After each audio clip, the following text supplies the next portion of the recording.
Hello again. This is part 2 of my little series of videos about cycling around the Kunming Dianchi Greenway.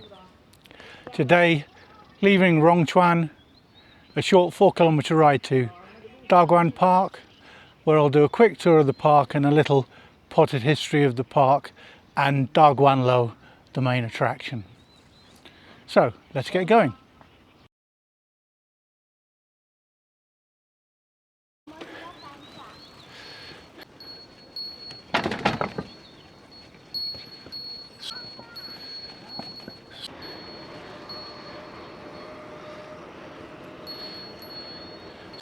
And if you come off the Greenway, head down to the lakeside, there's several kilometres of boardwalk.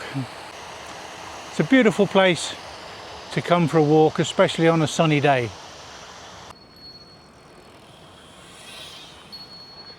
Here's a bit of a tricky little chicane.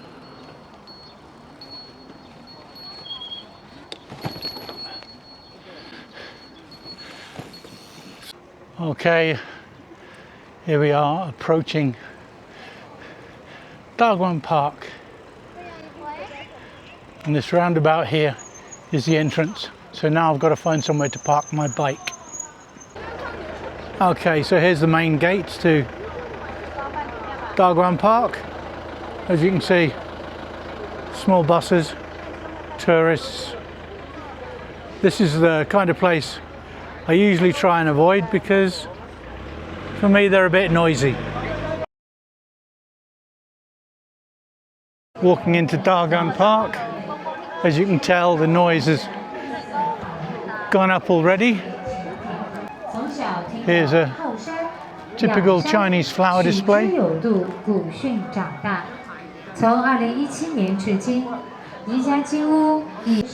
So these lotus, lianhua,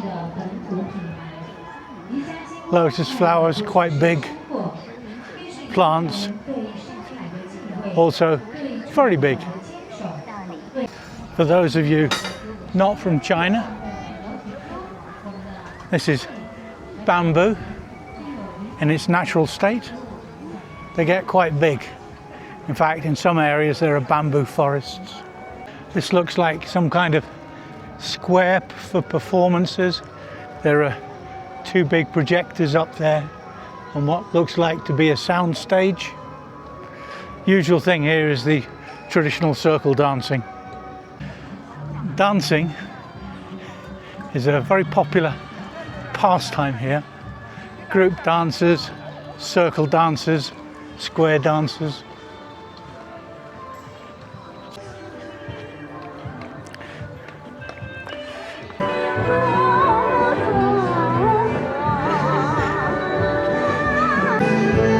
This is a typical Chinese cacophony. I don't even know if you'll hear me. So you got a little band there.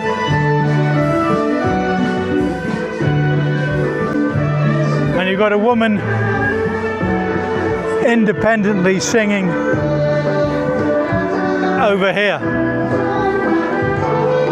with her own little band.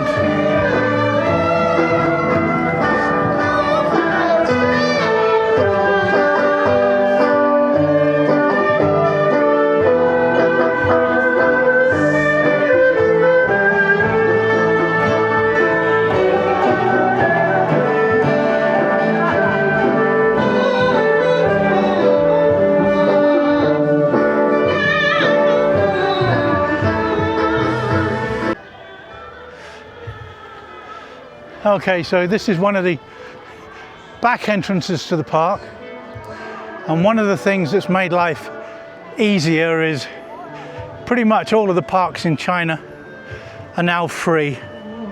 They did start charging a few years ago. There was such a backlash from the public that they had to stop it because people just stopped using the parks. But now I think they make the money by charging rent for concession stands. I remember it was back around 2004 2005, they introduced a 10 kwai entrance fee to People's Park in Shanghai, and there was an uproar, and there was one old boy going on, "That's ridiculous, that's 2 days lunch I could buy for that money." Very quickly the fees were dropped. So power to the people. A lot of these parks are actually very pretty, and they've always been this way. The Chinese have always had an eye for the aesthetic. And this is one of the boat docks that services the boats that run up and down the lake. Looking at the sheer number of boats parked up there, give you an idea of how busy this boat dock gets during high season. By European standards, it might look like there's a lot of people here, but actually this is a midweek afternoon. When it comes to the weekend, you could possibly multiply the number of people by 10, especially during the holiday season.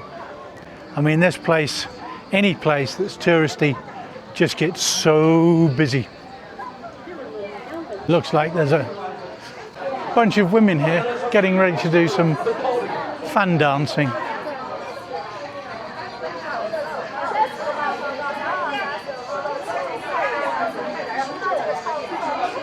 But like I said, traditional dancing, a very popular pastime here.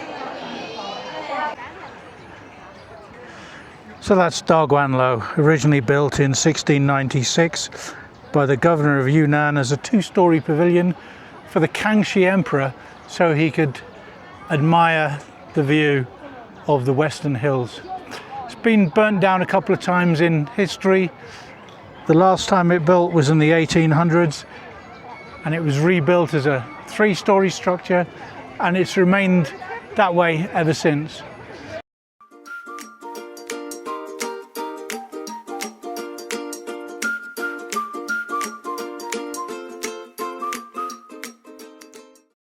Okay, so we're now entering the amusement park area. Again, at the weekend, gets busy. Hot dog stands. The Chinese do have a kind of hot dog, but there's no bun. It's just a sausage on a bamboo skewer.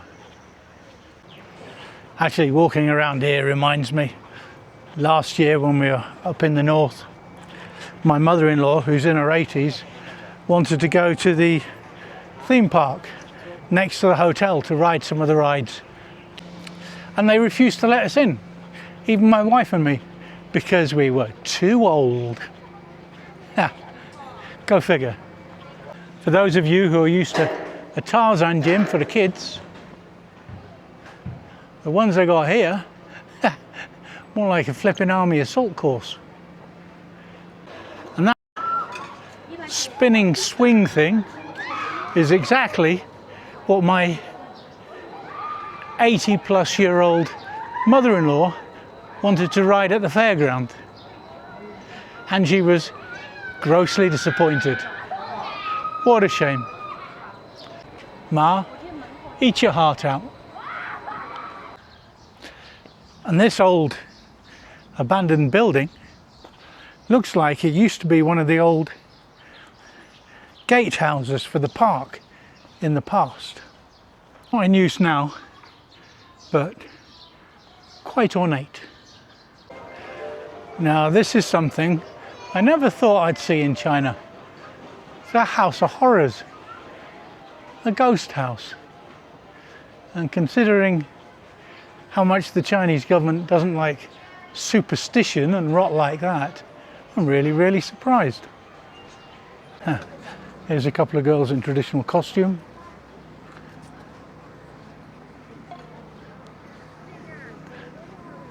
People hire them out for a couple of hours to take photographs.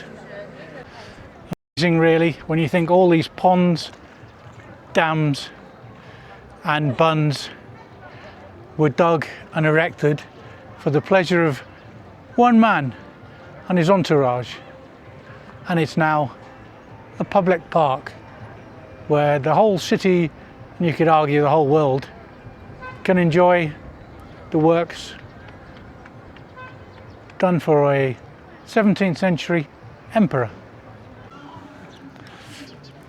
And this is a mock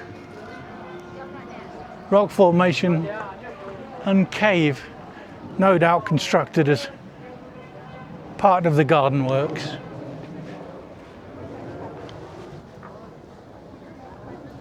And this is Daguan Lou. Daguan, the Grand View Pavillion.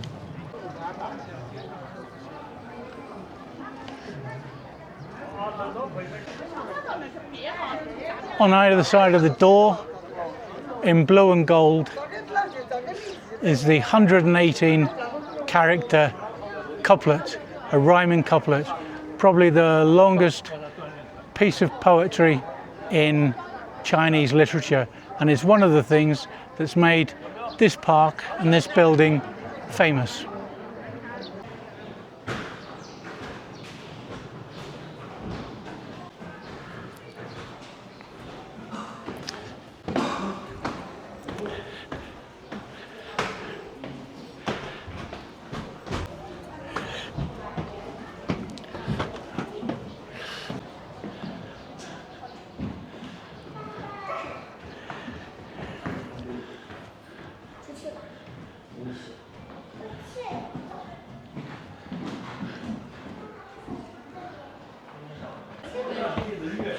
I'll tell you what, Henry VIII wouldn't have got up here.